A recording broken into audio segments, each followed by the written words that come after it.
All right, welcome everyone. We're Semblance of Sanity. I'm Caleb. I'm Jacob. And we're here for Legend of the Galactic Heroes. Dun dun dun. My conquest is the Sea of Stars. Yes, we are starting the show. We are starting it, and I cannot believe this day is here, Jacob. Yeah. 3 years, or... Is it 3 years? Yeah. It's been a while, the channel, and we've known about this show's existence for quite a while. It has this legendary attribution to it of like, yes, one of those days. It is, in fact, a hero among anime. Mm-hmm. Yeah. Yeah. Mm-hmm. And we're actually starting it. Yep. I'm very excited.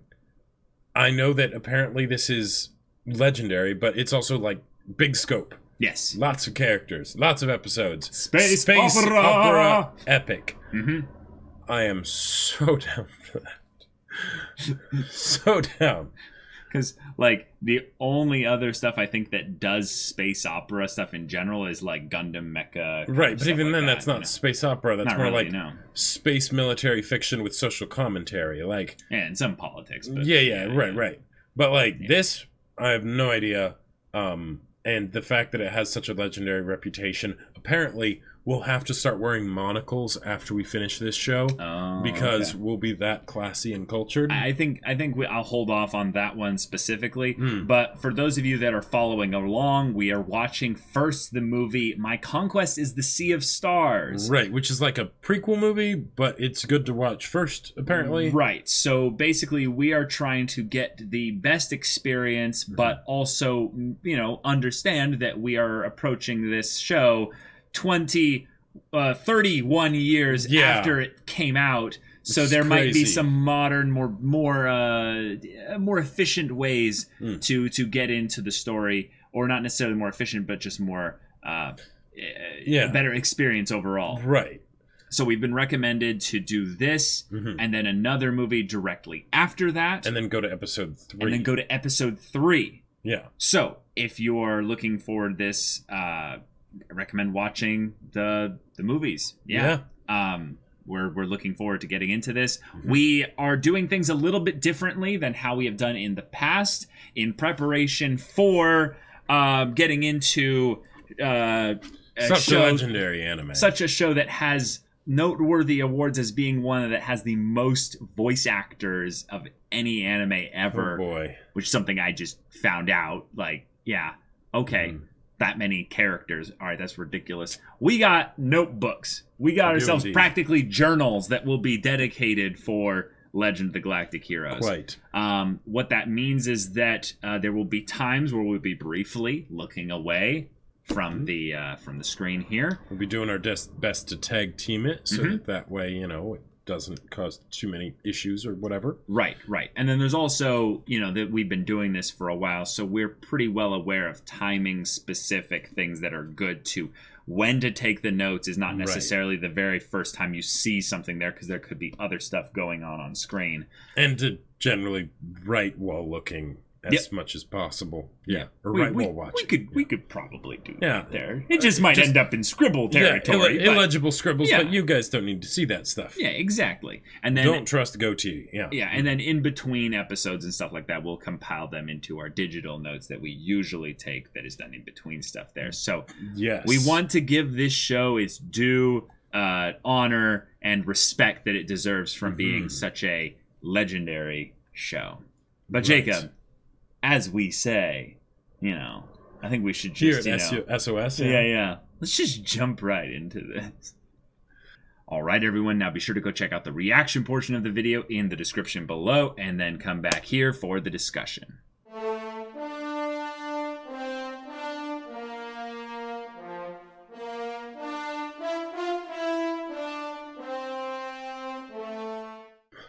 All right, we got ourselves our space opera epic, and it is an epic of epochs. Like oh my god. So, or if you're an epoch kind of person, there you go. So you know what I've heard it both ways. Yeah, either way. Alliance, Empire, you know, tomato, you know. This is an itch that rarely gets scratched. Oh, yes. And the thing is, it's so rarely scratched that I don't usually actually seek it out. Sure. Because I'll be like, okay, you know, yeah, that's an itch that I love to get scratched, and it's great when it happens. Yes. But, you know, I usually go for more of like the, let's go small scale, intimate story, all that stuff, right? This was absolutely wonderful. Was it helped by just all the beautiful classical music in the background, just enrapturing your soul into this scene? Absolutely. Now, was it also helped by the clever little bits of character writing that they would just sprinkle in? Oh, yeah, yeah. As like, oh, yeah, we can do personal stuff as well as large scale, right? And the massive things going on. Is by... Again, this is just a bit of genius that, like, I've thought about, like, would something like this be possible in a book? And it almost just isn't because, or at least if you did, you'd have to do it in a different way, and it would take much longer to achieve the same effect here, because by having the commander, right? You know, the basically this massive galactic conflict with thousands of ships, where a little skirmish costs millions of lives, right? Millions. It can be hard to fully buy into the stakes of what's going on. I agree. And it can be especially hard to sympathize and root for the people that are leading the conflict. So much so that very rarely in traditional fiction are the main characters people that have any real agency in the conflict. It's more of the Mass Effect thing where you're the Commander Shepard and...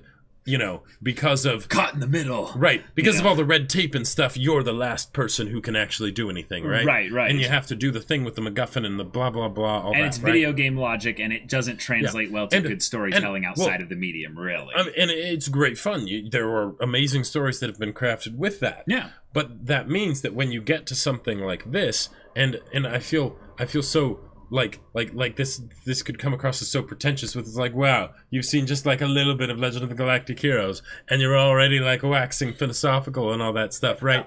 But the thing is that it is so hard to do. But in this movie, they showed tons of different characters. They didn't get all of our names for them or whatever. But the thing is that each of them had very different scopes of what their conflict was. Yes. In some cases, it was a new kid that's manning a gunner station and he's nervous as balls, and there's the veteran who's like, yeah, you know what? You sleep, kid. It's okay. You know? Yeah. A lot of the decisions about whether or not your life is going to be, if your day is going to be a lucky day or not. Or if I'm going to be one of the 3 million, you know. Right. Yeah. There's no way you can really make any decisions with regards to that, so just take the edge off it. It's getting at the chilling aspects whenever you have something like this of... Okay, awesome. As grandiose and epic as it is to see these rising star commanders that are, you know, commanding fleets and all that stuff and dictating the fate of millions and all that, you need to have the view of the individuals, right? So the gunners, fantastic, and it's a tiny little story that isn't even related to the rest of the story because of the difference in scale, and it's that big. And then they mirrored that with the Alliance pilots. Yes, exactly. Who were dealing with the same thing where they were giving kind of their little bets as like, hey, who's going to win? Right. And they're throwing it onto the opposite side. Yeah, and the thing is that that's something that's so dark to think about because, so give it to the other side. That means that, like, you're talking about your own lives and the lives of people you know and whatnot. And, well, maybe that's the thing. Well, a lot of lives they don't know. Yeah. Yeah. I think that's actually probably why they went for the... chilling in the background, but more bombastic scale of epic orchestral music and grandiose, you know, just all these things moving, is that we don't know any of these people. We don't have any connection to them yet. And so we are lured in with the glorious nature of it all.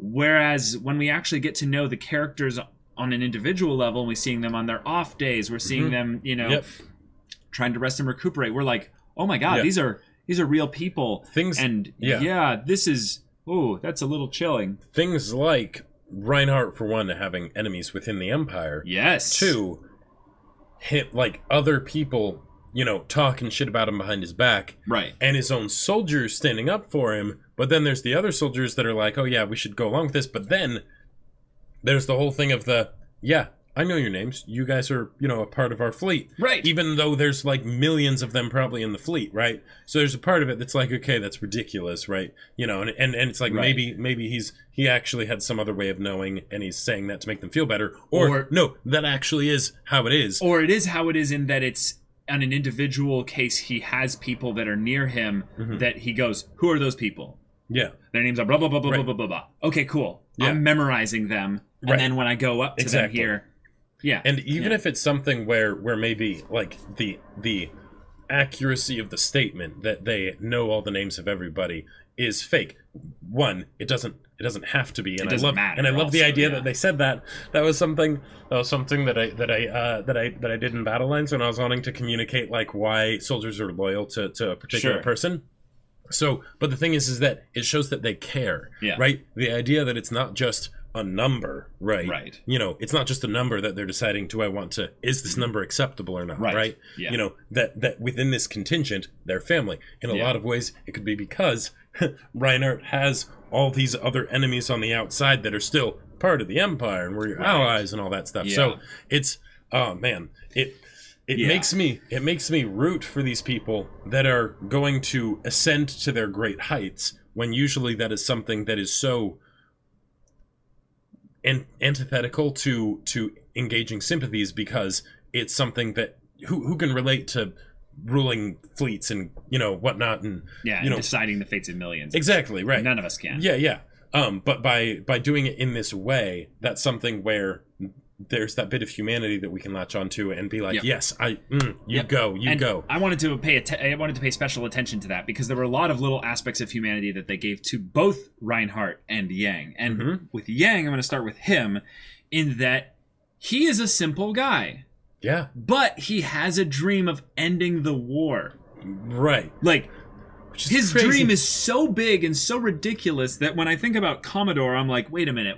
Commodore, based on my naval knowledge, because this is basically sounding like it's all just ship terminology. An admiral, that's the top of the top, right? A Commodore, though, that's like a lieutenant. That's the equivalent of like a... Well, I believe... It's a specialist, essentially. I believe it's a Commodore oversees captains. Right, the idea that, and maybe this is just me going off of Pirates of the Caribbean, but the idea that there are multiple ships under their control, right?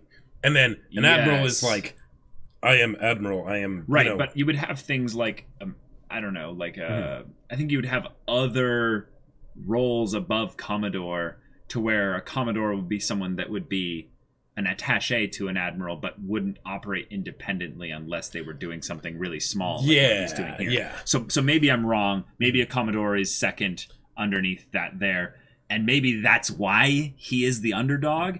Is that he got this promotion because of being the hero of El Fácil, which I believe means easy or simple in Spanish.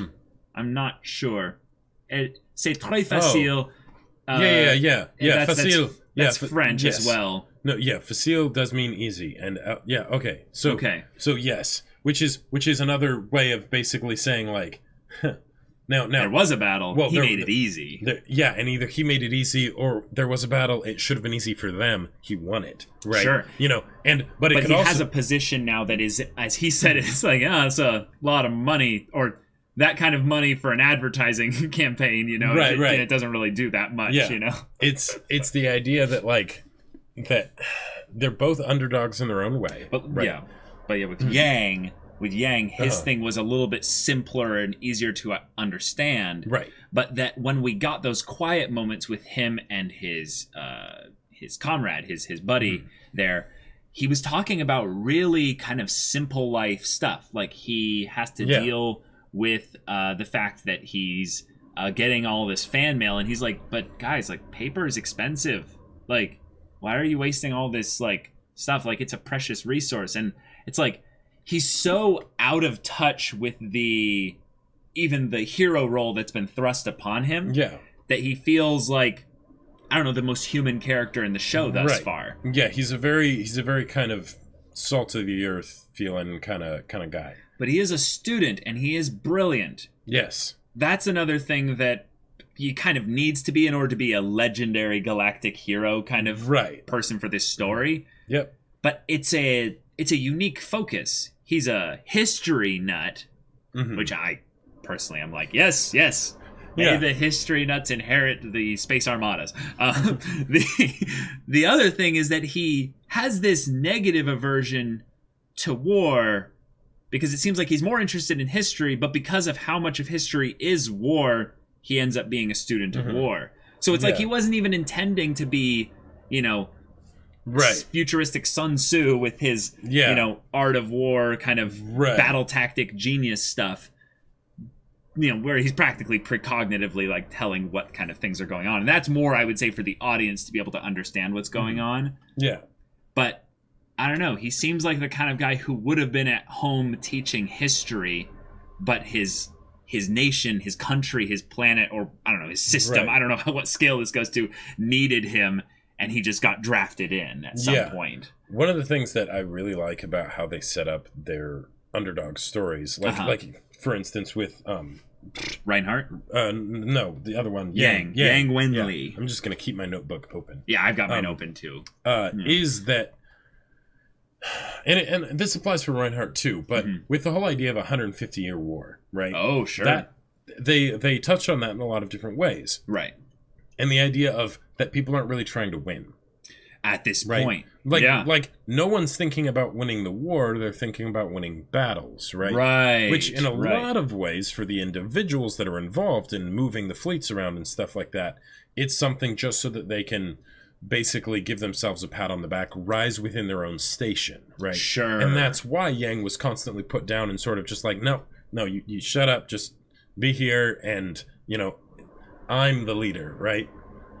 Yeah. Is because, no, I need to be the one that does this. I want the recognition.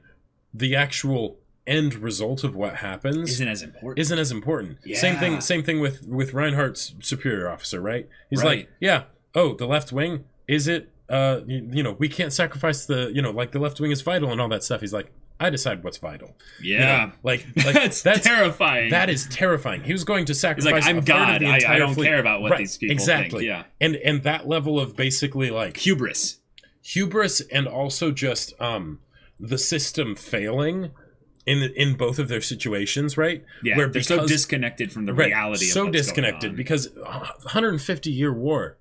No one's alive that remembers before there was war. The war is just the state of things. The idea of the war ending might as well be the equivalent of changing, like 150 years ago from like nowadays. Like, think about that, right? That was the Civil War. That was the Civil War. Yep. So basically saying, since then, it's just this is the way of the world, and trying to change that. Tiamat. So you mentioned D&D, right? And Tiamat is a thing in D&D. Yeah, but there was another society where where Tiamat as a god. In whatever the culture was, I forget which one. Yeah. Shoot. Yeah. It was specifically the idea of I might be wrong about this, but no, not perpetual conflict. The idea of actually, perpetual conflict, and chaos and all of that awful stuff that can happen, right? But Tiamat was specifically the figure in this culture that had to be perpetually gone out and done battle against in order to progress the society. Right. And that was how they determined their leader. It was the idea of you have to be the champion that embodies the elements of whatever the reverse Tiamat was, to fight Tiamat and make our culture better. Right. Shoot. So the idea that they're literally having the fourth battle of Tiamat, right? Like, and if you think about it, so, and that's where it's ancient history from what I remember. Ancient history. Yeah. But the idea that that's where these two essentially meet, even though they didn't meet, right? Yeah. And that's where they start being basically propelled into motion and might be able to actually start doing these things. Right. They both overcame the trial of Tiamat. Right. Exactly. Because they were both the chaos for the other person, and they were both sent into it, and they both made something of it. You're right. And now great things are going to happen. Right. This is literally the beginning of the hero's journey. Yep. And the thing is, there's both of them. It's not the Legend of the Galactic Hero. Right. It's Legend of the Galactic Heroes. And which will make the conflict of it so interesting, because then it's what's going to happen between the two of them. And also, who are the important people surrounding them, and how will they react or make decisions proactively in the presence of these legendary galactic heroes. Right. So let's talk about Reinhardt, because he has some very complicated, like, kind of like disgraced prince kind of stuff surrounding him. So there is a Kaiser who is the leader of the Empire. Yep. And he is old. He looked to be a little bit almost sickly, like he was kind of hunched over, but he didn't look like ancient or anything like that. He looked more like, 50s, 60s, something like that. Yeah. But that's the other thing. This is the future. People could be able to live, like, that's the other thing you said, like, no one's alive that remembers. I'm like, I think it'll be a plot point at some point where they're like, yeah, we figured out how to extend human life to 250 years. That is a fair point. And there'll be, like, very rich, specific people. They'll be like, oh, yeah, we remember. We remember before the war. Like, I want them to go into that. I want them to go into that, like, maybe tease it a little bit. Because I was getting the vibe that they were foreshadowing specifically that the war itself is not actually about winning or losing anymore. And there are people that are working specifically to make sure certain things like that happen, and it keeps because going. If you have something that lasts 150 years like this, like okay, war profiteering is a thing that exists in our world, right? Yeah. But if you have a singular war that spans the galaxy, right, and it's been going for 150 years, that's not ending anytime. That's not ending anytime soon. That becomes more than just an instance of war profiteering. That becomes an industry. This war specifically is an industry in and of itself. Yeah.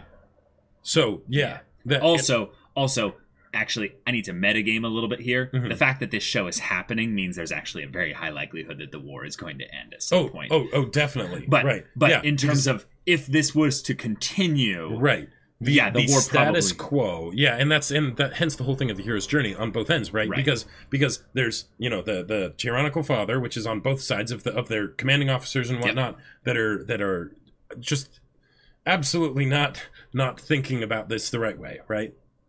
And then you've got the young upstarts, right, who've got the dreams, right? Right. Whether it's to end the war or to whatever it is Reinhardt wants to do. Yeah, he wants to ascend. He wants to, he wants to do some crazy things. Yeah, I think I'm getting the vibe from Reinhardt that if he is essentially the son of the Kaiser then? Or is he the son of the daughter of the No. So there's the older sister. So if I got this right, and I might be wrong, but I believe what it is that his older sister basically got with the Kaiser.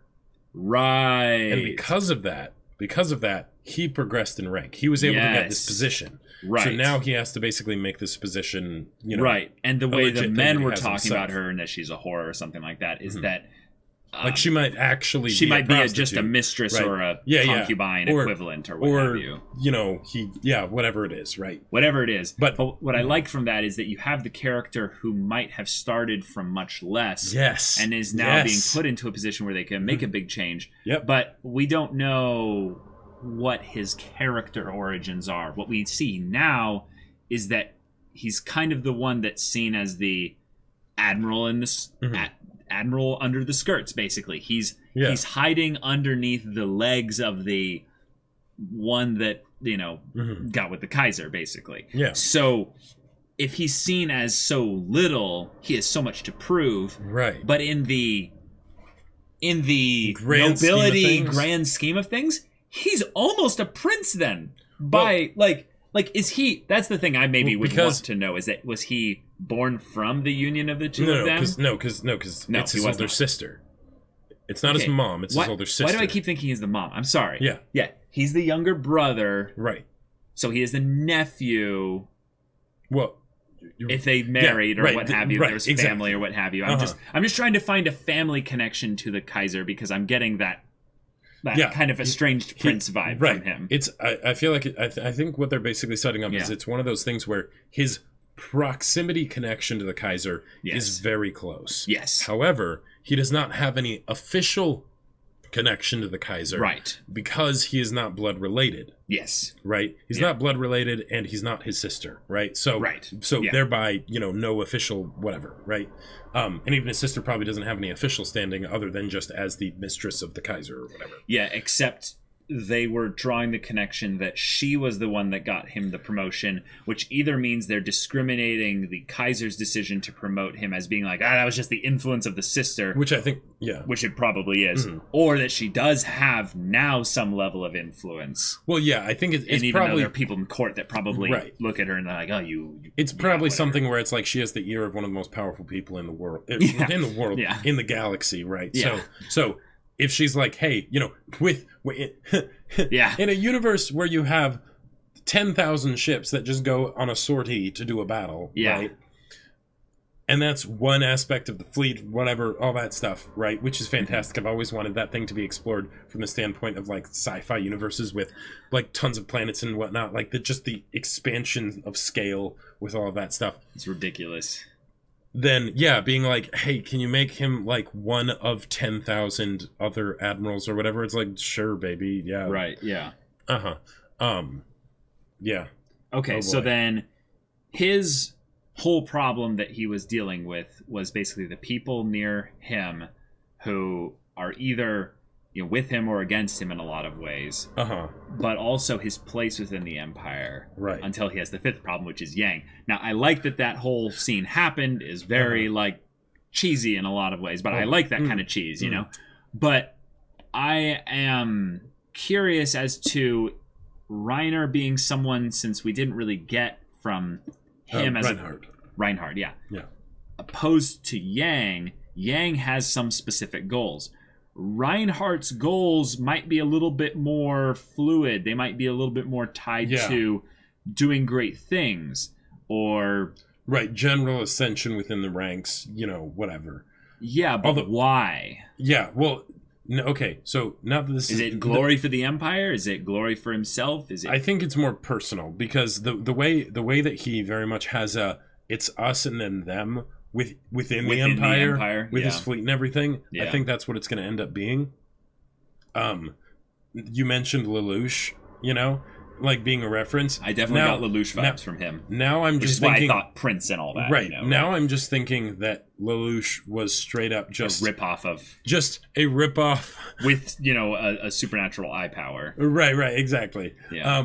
Like, what if we took Reinhardt? Yeah. And we ported him into our world with an eye power, with a Sharingan, Yeah, and added mechs and whatnot instead of spaceships.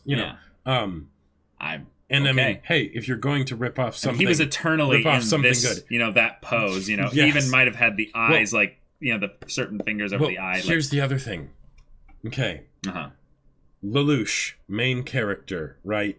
And then a best friend that is on the other side. Diametrically opposed. No, I know. Yeah, I know what you mean, yeah. But the closest thing he can have to a best friend while being on the other side, right? Yeah. Someone that comes from nothing, essentially, has a dream that is impossibly big. Oh, wow. Right? There are some serious connections here. Yeah. And then they will both progress, both flourish, both do very well, and that will bring them into conflict, and it'll suck because it's the thing of these two would have been great friends, and in many ways they are great friends, but they're also enemies and they need to kill each other at some point later in the future, probably. I don't think they'll like almost ever interact though. But can't you picture it? The fact that they did this here and they brought it so close to them meeting, and you knew that it was like I'd love to meet this guy kind of a thing, right? Yes, it definitely was. The fact that they didn't meet and it was a let him go kind of a thing, it's like, I would like to meet that guy someday. I'd sooner destroy a beautiful stained glass window than kill an artist such as yourself. However, since I can't have you follow me, there's going to hold you in the highest respect. Yeah, exactly. There's going to come a point sometime in the future. I don't know how long they're going to milk this out. Of like them like coming close and going their separate directions. They have plenty of time. They do 10 episodes or something like that. When it happens, it's going to be so sweet. It's going to be delicious. It is, yeah. So Reinhardt, Ascension, that's primarily his goal, I would say, right now. Yeah. Mittermeier was his red-haired assistant here. I really liked how they used him basically as like the deterrent to the brawl that was happening in the billiards room or what have you, and him stepping in, but him also having this like, I'm with you aspect to his character. Are you talking about the red-haired guy? Red-haired guy. I believe that's Siegfried Kirchhoff. Oh, you're right. Mittermeier is the blonde guy. Oh, you're right. Yep, you're right. My notes actually literally have Kirchhoff, Siegfried Kirchhoff, XO2 Reinhardt. Yeah, exactly. So Mittermeier is the blonde that was. Yeah. Okay, yeah. Let me put that. The way they did all this stuff though was like, just so much fun and just great. I love that they have the best friend that they can kind of talk to. We don't have the name of that guy for Yang yet, do we? I don't think so. Okay. They might have mentioned it at one point. Okay. Or wait. No. Never mind. Yeah. I don't think we do. But I love that because it's a way that we can get at who they are without them needing to exposit and things and whatnot. Also. Yeah. the OG Lelouch has a sister that is closely tied to the royal family. Yeah. That is probably, has something to do with his motivations of why he wants to ascend. I love that. I also want to say, do you guys realize we introduced an empire, and for the most part, they seemed like decent people, actually. It wasn't literally until we got the message from my name is Job Trunit, or what have you, and I am the Secretary of Defense for the Alliance, and the evil autocratic empire will be destroyed by our democratic blah, blah, blah, blah. And these people don't even remember why they're fighting. It's just, there's the other side, and we gotta kill them. And I love that there is no, clear good guy, bad guy here. Yep. It is so refreshing to have an empire and an alliance and go, I'm going to ask you the question. Just who do you think's in the right here? Yeah. And the point is you're supposed to say, well, neither. They're in the middle of a 150-year war. Yeah. It's pretty screwed up. Just so like now we in have space. some heroes come in and, There's no up and down in space. Hey, there you go. And, here, same thing. The battle tactics were awesome. Yes, the battle tactics were awesome. They were minimalist, Yeah, they were minimalist. Well, okay, the designs were minimalist. The battle tactics were also pretty straightforward. Right. Some of the things I was like, okay, that seems like something where it's like, we're going to showcase how this person's really smart when, if the whole planet was like something that could combust easily, that would very easily be like something where someone, even if the commander didn't think of it, someone would be like, by the way, sir, the atmosphere, just warning, This isn't Alliance territory, though. That's true, but they have sensors and stuff. I mean, well, the sensors were out actually. Oh, that's the thing that I got the vibe was that this was a battle on Empire turf. Sure. They came here and they had a good tactical readout of the area that I think might have been given to both sides. I think you would still be able to detect what the atmosphere is comprised of, even if you can't see the other ships. Yeah, totally. But I think their thought was that just because that's the case, they don't know the wind patterns. Sure. Whereas Reinhardt was basically like, oh, the wind died down, everyone leave. He didn't do it once there was a thing of the winds are going to pick up. It was that, oh, no. I know based on maybe some science, whatever, that, I need to get out of here before the next gout or gust of, gaseous winds or whatever come through here. Right. It's one of those things where it's something that's being introduced in the moment that is something that the main characters can use to get a leg up, which in a lot of ways makes sense because that's how you actually determine when someone's smart is and good at this kind of thing is how can they play with the unexpected variables, right? Yes. That's what makes it a real battle, not just a simulation. Right. There's the established rules that everyone gets in a meta way, and then there's the immediate stuff where it's sir, a thing has just changed on this area here. I see an opportunity. Yeah. Right. And then they do something with a tool, a medium that is expected. It doesn't have to be too established within the rules. We didn't need to know the details of the nuclear. But yeah, of course they would have. Or of course they have heavy ordnance or what. Right, they just shoot a good missile in there and boom. Yeah. Yeah, and that didn't end everything. Right. It did exactly. It did give them a huge advantage moving forward, but it wasn't enough to completely dissolve everything. In some ways, that's probably the most chilling part about this is that we're going to have these moments where it'll be like, holy crap, that was a lot of stuff. Did that make a blip? No. The Galactic Conflict isn't anywhere really close to being over or anything because of that little thing that happened there. Yep. And usually that's what you kind of need to have in the story is something that's not as planned out or expected come in and it shapes something for the characters but it doesn't change anything dramatically on the plot level. Yeah. That's like straight out of Sanderson's, like, you know, magic system stuff right there. One of the things that I also wanted to say, again, last reference to Code Geass, is I'm really, really happy that it doesn't solve the problem completely, because it makes the problem feel bigger. It's not just something where it's we have a slightly different mech, and now that completely like just solves this entire conflict that shouldn't have been solved by that. But yeah, Yang likes tea. He does. He's a good boy then. Yeah, I'll drink to that. You are dealing with your sore throat right now, so tea is very, very helpful in that regard. Tea in general is just so much better than coffee, though. I agree. I 100% agree. I want to say, though, that I did notice, like, that the writing on the individual levels would have these little bits of sophisticated, like, kind of wordplay humor. Yes. And it was genuinely good. Oh, yeah. It was genuinely good. Oh, yeah. And I really liked some of the dry humor coming from Yang specifically. In this whole story, I just got to say I am all in on Yang. Like while Reinhardt might be the main character for the Empire kind of side of things,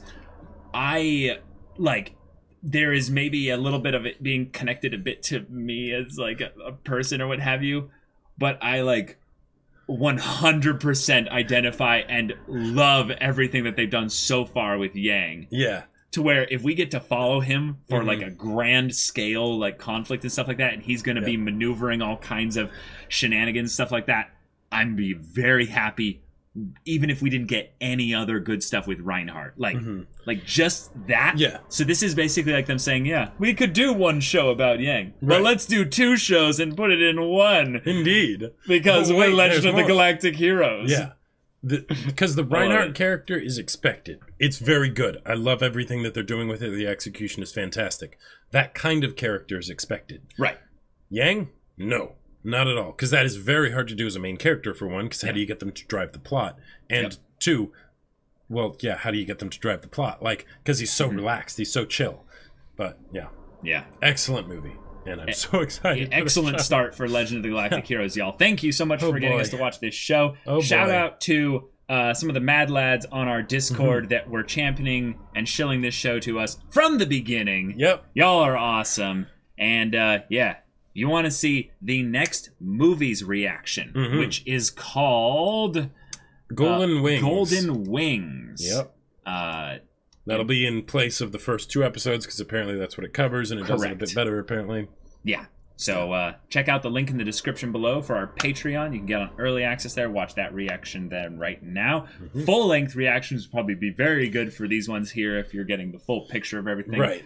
They're timer-based, so you do have to sync it up with your own footage, but I've heard it's pretty easy to get access to this kind of stuff there, so that's awesome. And any level support gets you access to our Discord, where you can chat with us and the community there about this story, about the characters. I mean, non-spoiler stuff for us, of course. But yeah, all kinds of good stuff with anime and other stories in general, like Jacob's book that he wrote. That's right. If you like sci-fi, you might want to check out this book. It's called Battle Lines. It's available on Amazon. Link in the description. Hardcover and ebook. Go check it out. Yeah, so if any of that interests you, we'll see you there. But until then, we're Semblance of Sanity. I'm Caleb. I'm Jacob. And we'll see you all next time.